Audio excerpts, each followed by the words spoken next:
In this podcast, I'm going to talk about RuPaul Drag Race. This is an American TV show about drag queens and their talent. I decided to talk about this show because it has been a big place in my heart. It's helped me a lot when I felt ill, and it just helped me get back on my feet.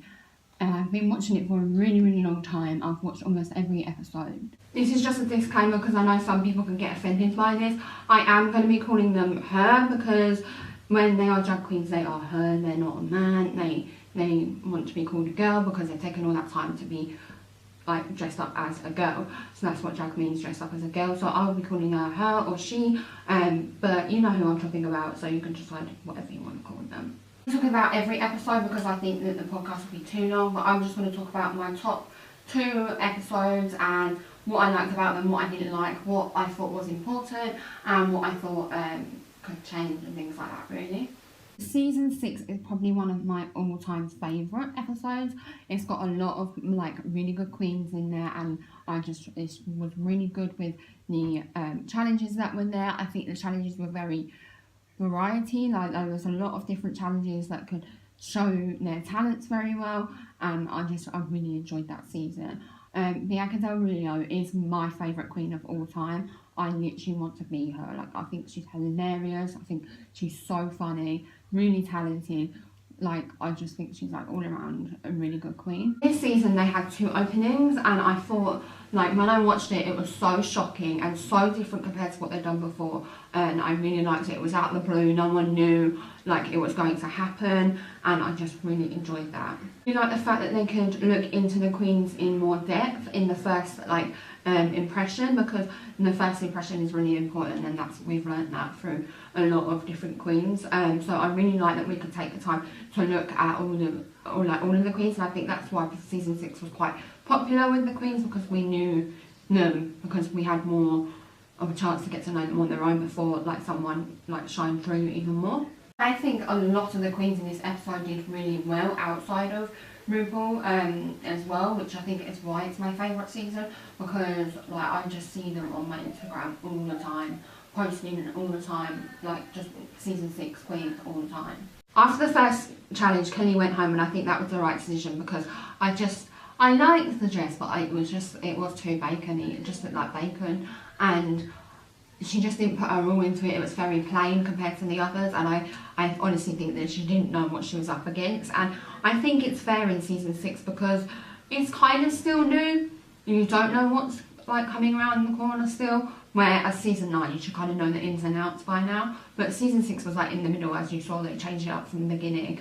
So I think she didn't know what she was going up against, to be honest. And after that, they had the second opening, and they all had to do sewing challenges. And I think the second lot done the sewing challenges way better. And like Bendela Creme hot glued that whole outfit, and she didn't even sew it. I just thought it was like just a really good bunch of queens the second lot.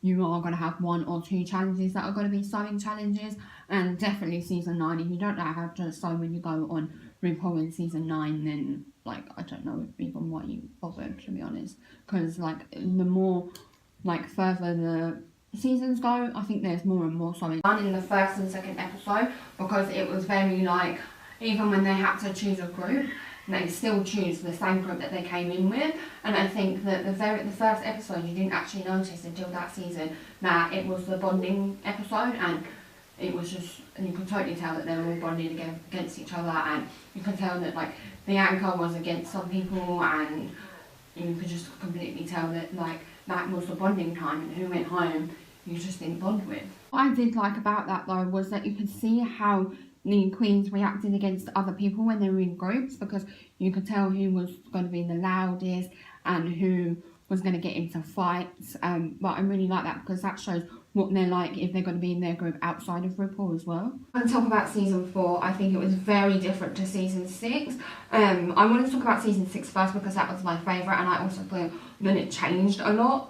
So I wanted to talk about that first. But in season 4, it had more singing challenges and dancing challenges compared to sewing. I think I only saw like 3 or 4 sewing challenges, and the rest was singing and dancing. So I talk about season 4 because I think the singing and the dancing is very important when you're outside of RuPaul, because that's what you do to make your money. As people have said in the past, they don't ask you who made your dress when you are outside of RuPaul. they judge you on your singing and your dancing and your talent, really. I do really like the fact that most of the challenges, like the first challenges, are sewing though, because it really does show like the creative side. You normally get a box or a theme of what you have to do, and you have to make a whole outfit around that theme, and I really do like that for the first challenge. And again, I like the singing and acting because again it shows teamwork and how they're going to act outside of RuPaul in teams as well. I think that is really, really important. I do really like them as well. I do like the judges because when you are online, especially nowadays, and especially with drag and things like that, the criticism is very high and a lot, and even if you're not a drag queen and you're online, it's still a lot. But the fact that people are like, you know, judging you against that, it's just setting them up for the real world, and I think that's exactly what RuPaul is doing, setting you up for the real world before you go out there. You maybe being in a dream before you came in, and it's just like, no, this is how people are going to treat you, this is how they're going to talk to you. If you don't like it, then you're clearly in the wrong, like, community, really. I do like the comments that Michelle makes sometimes because she's kind of like, not a troll, but she's like the troll of like online, where people will talk horribly to you and they don't really mean it, and they're just behind the screen. I really feel like Michelle sets you up for that kind of stuff, and I've watched a lot of interviews where people have said like she's actually set you up for what online bullying or online commenting is going to be like. So overall, I really love RuPaul Drag Race. It has helped me so much in the past, and you know, like if you watch it, his motto is like, how can you, if you can't love yourself, then how can you love someone else? And it really has just like taught me to like just love yourself, and like so what, like it doesn't really matter what people say. Like if you get up and you're happy, it doesn't really matter. And I think that's so important, and he also teaches you about like drag and gay community, and they have really deep conversations on there. This has been Shannon Pentic, podcast 2, and I hope you guys enjoy.